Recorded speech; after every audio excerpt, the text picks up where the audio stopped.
ले चलते हैं आपको राजस्थान विधानसभा में इस वक्त नेता प्रतिपक्ष गुलाब चंद कटारिया क्या कुछ कह रहे हैं। कोई चिंता की बात नहीं, जो डूबना है प्रदेश को तो डूबेगा।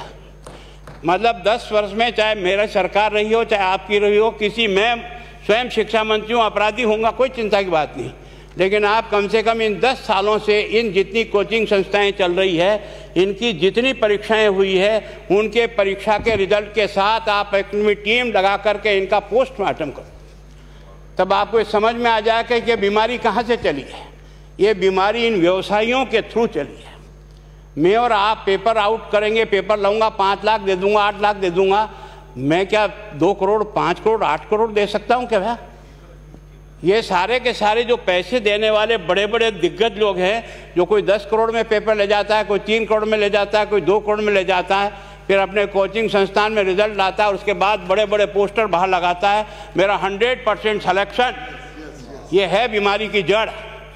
अगर मार करना चाहते हो तो यहाँ करो, तब तो जा कर के इसको कोई रोक सकोगे। बाकी से केवल मन को संतुष्ट करने का काम करो तो ये राजस्थान के उस गरीब बच्चे के साथ न्याय नहीं होगा, जो बड़ी मुश्किल से पढ़ता है, अपने घर में बूढ़े माँ बाप को भूखे मार के पढ़ता है और उसके बाद परीक्षा के लिए जाता है, रोता हुआ घर लौटता है। क्या दुख नहीं होता है? हम लोगों के मन में कोई रहम नहीं है कि आखिर उस बच्चे का क्या होगा जो अपनी बड़ी पीड़ा के साथ पढ़ रहा है। इन सारे पैसे वाले लोगों के पास में आपने सारी सरकारी नौकरियों को भेज दिया। मैं बहुत कड़वा सच बोल रहा हूँ। आज जो पिछले 8 साल में नौकरी में लगे ना, उन सब का भी पोस्टमार्टम कराओ, आपको लगेगा आधा फर्जी मामला निकलेगा।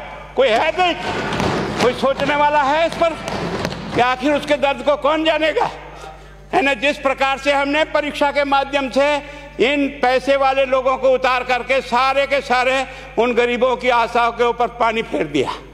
रात और दिन पढ़ता है, भूखा प्यासा पढ़ता है, घर बेच करके पढ़ता है, खेत बेच करके पढ़ता है, लेकिन जब उसका सिलेक्शन नहीं होता तो जहर खा के मरता है। कोई इस पीड़ा को समझने के लिए तैयार नहीं है।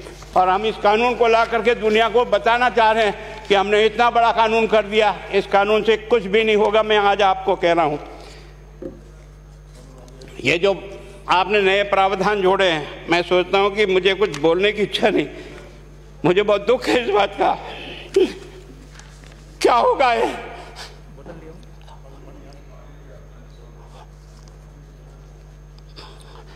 किस तरह की गैंग पालनी है हमने? पानी पिला दो, है ना। मैं उस दिन भी पूछा था कि मैंने कहा ये शिक्षा संकुल पे है, जिन लोगों को ड्यूटी पे लगाया, इसको लगाने वाला दोषी कौन है, जिसके कारण से पेपर जो है ना काट करके निकाल दिया।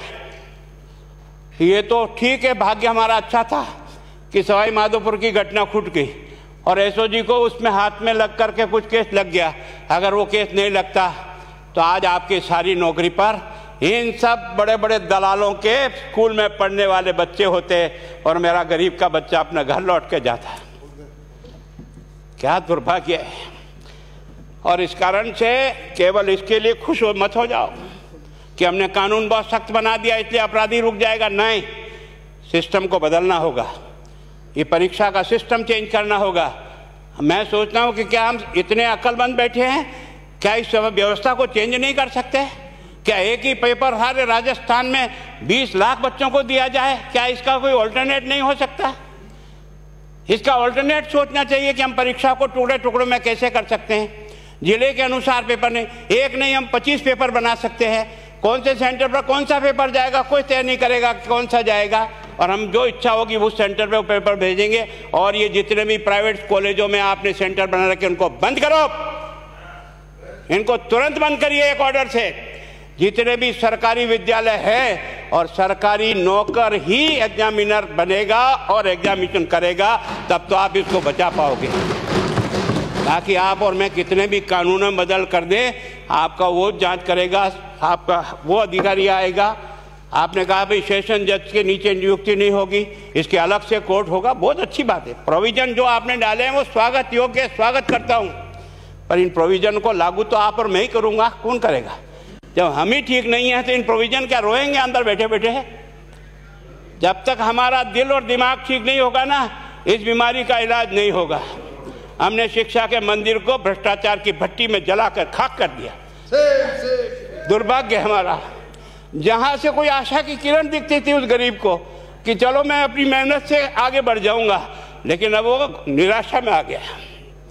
उसको लगा कि अब कोई रास्ता नहीं है। और इस कारण से मैं सोचता हूं कि आप जिस भावना से लाया, मैं आपकी भावना की इज्जत करता हूं, लेकिन केवल आपकी भावना इन बेईमानों को नहीं रोक सकेगी।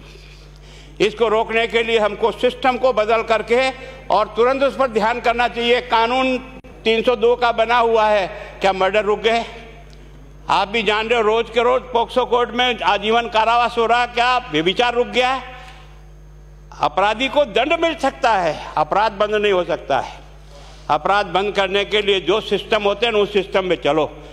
एकमात्र इस देश में भ्रष्टाचार की भट्टी में देश जल रहा था, केवल और केवल एक तरह से प्रत्येक व्यक्ति का खाता खुलवाकर देश के प्रधानमंत्री में सारा का सारा बेनिफिट उसका सीधा खाते में डाला। बेईमानों को चोट लगी नहीं लगी, उस तरफ अपना दिमाग बचाओ, उस तरफ अपना दिमाग लगाओ। किस बीमारी का इलाज कहाँ है और कैसे हो, इस बारे में चिंता करने की कोशिश करो।